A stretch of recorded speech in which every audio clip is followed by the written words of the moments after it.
Medicaid and assisted living have an interesting relationship. When you're working in assisted living, you're going to be dealing with Medicaid a lot. And something you want to make sure that you're able to do is get paid. You want to make sure that your payment works and everything kind of fits into place so that you're getting reimbursed for those services that you're rendering at your assisted living facility.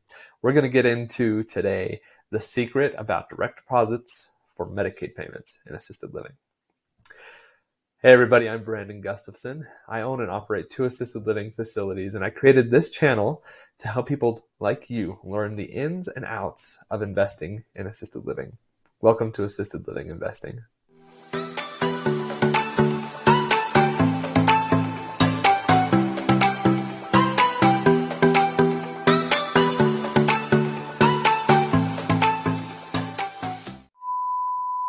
Welcome back to Assisted Living Investing. In our last video, we talked about who you should bank with. What's that process like? What are some of the options that you want to consider? And what's that, what to expect as you're going through trying to figure out which entity, which institution you should be banking with.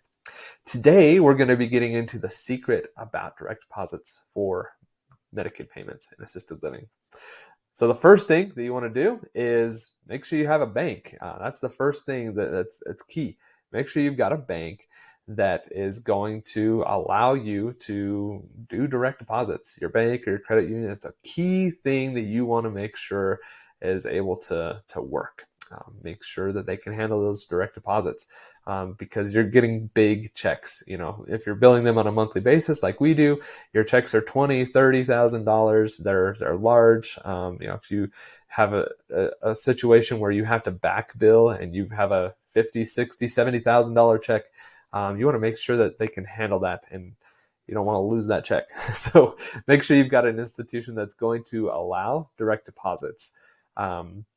Most banks are going to allow that, but it's really good to just double check and make sure that you don't get in a situation where your banking institution just doesn't accept those direct deposits. So that's the first thing you want to do. Figure out if your bank has any special requirements or processes on their end for setting up direct deposits. Do they need any special type of documentation or something like that from the vendor, which in this case is Medicaid? You can simply do this by going into a branch and asking them, hey, I want to set up direct deposit from I have a business account. Medicaid is paying me on a regular basis. I want to make sure I do this.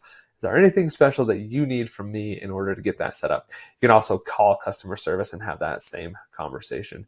But those are some ways that you can just make sure that there's not something special on the side of the bank that they need in order to get those direct deposits payments set up and working. Another thing that you'll want to check on with the bank is, do they have any fees associated with receiving a direct deposit? You don't want to end up having to pay $5 every time somebody does it, or 0.5% of that income, because these are big checks. You don't want to end up having to pay something there.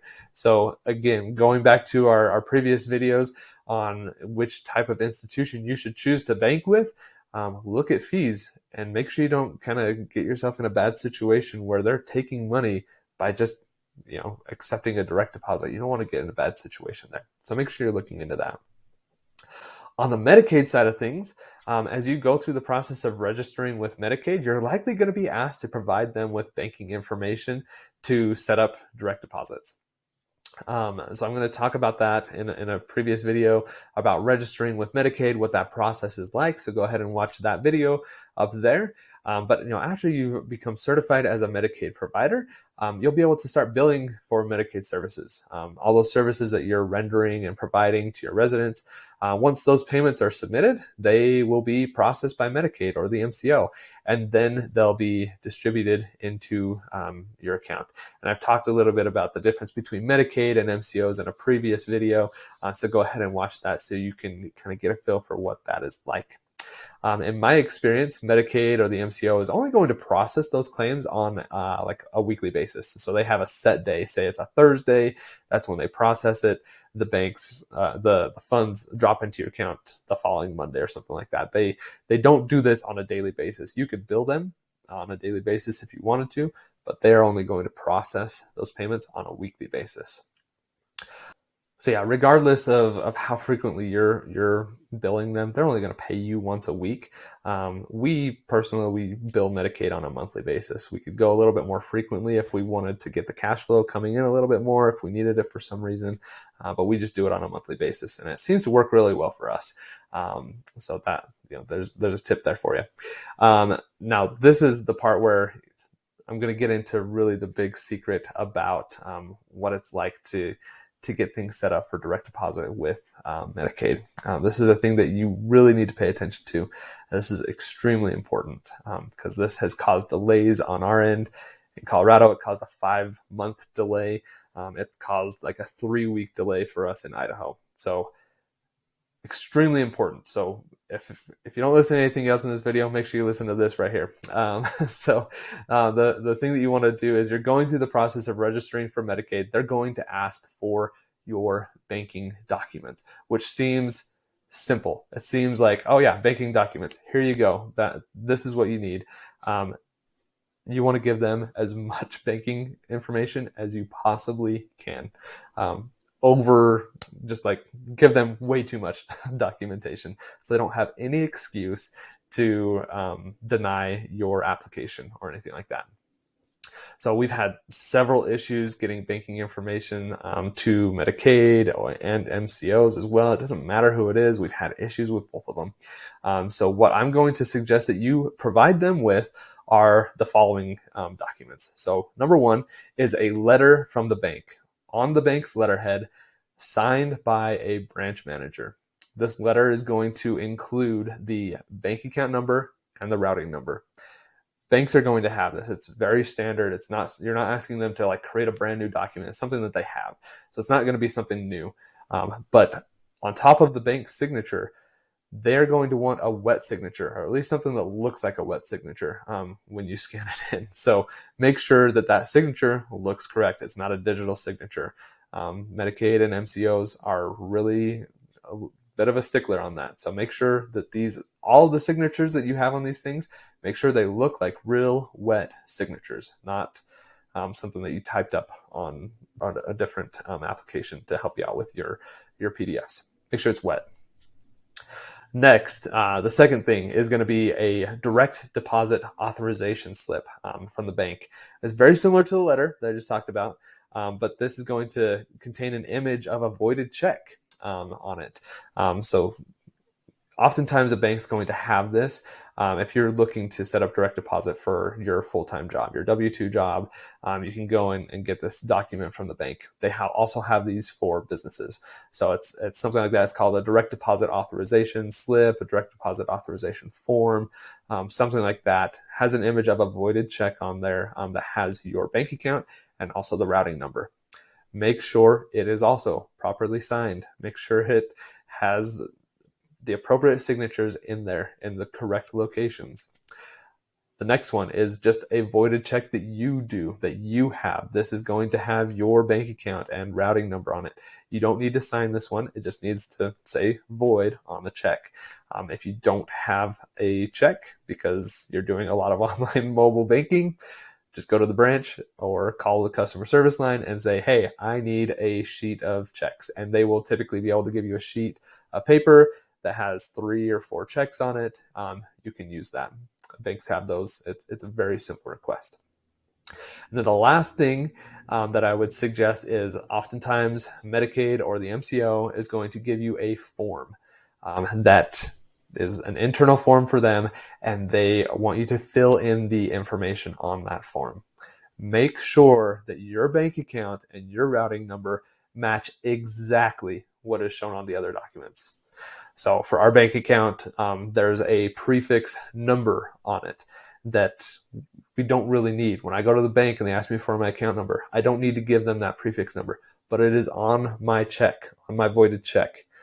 When I fill out the form, I have to make sure that prefix number is on there, even though they don't really need it. Make sure it is there. If you don't have these things, they're going to kick it back to you. If you're missing a signature, the signature doesn't look correct, they're going to kick it back to you. Just get it right the first time. This has caused us such a big headache. This is the biggest holdup for us as we went through our process of getting registered with Medicaid. So I'm telling you right now, this is the big secret about getting things set up with Medicaid or an MCO for your assisted living facility. Make sure your banking stuff is all put together so you can get direct deposit. If you don't have it, it's going to hold up your entire application. Then you can't bill for Medicaid, and it just becomes a headache. So make sure you have all these things. I know that that's 4 documents. A lot of it is overkill. It's redundant paperwork and things like that. I recognize that, but just speaking from my own personal experience, you're going to want to have all this information. It's just going to make it so much more streamlined. It's better to give them way too much information than for them to take a month to process things and get back to you and say, nope, we're missing the signature here, or nope, that account number doesn't match up correctly. Just get it right the first time. Spend the extra 10 minutes to make sure everything matches up, that you have all the documentation so that you don't get delayed 3 months on billing Medicaid. That's my best advice I think I probably could give you on this entire channel. So make sure that you are doing those things. You're just going to need all this information. It's readily available for you. And so just have it there, get it out to them, make sure they get it so that you can finish that application, start billing Medicaid. I talk about the secrets of Medicaid and how it works in assisted living. I'll link that up above here so you can go and watch that video. But make sure you're doing that. Medicaid, it's confusing. It's not that scary. You can work through it. I'll link another video up here around just like how Medicaid works and that process there. Specifically in assisted living. I've talked a lot about Medicaid in this channel because I think it's important for you to understand what you're getting into when it comes to Medicaid. In our next video, we're going to be getting into ACH. What is ACH? I'm sure you've heard the acronym before, so we're going to watch that. We're going to go over that in our next video. So click up there and figure out what ACH is. We'll get into that in our next video. In closing, to learn more about investing in assisted living, make sure you visit me on assistedlivinginvesting.net. I'd love to see you over on the website. I've got free resources over there, other content, and the ability to set up some consulting calls so we can have conversations and talk about your specific situation and how I can help you out there.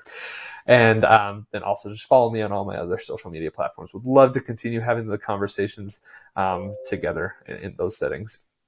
And just remember, it doesn't take a lot. It's just a little bit. Keep making progress, step by step by step. If you keep making progress, you will be successful, I promise. Thanks for watching, and have a great day.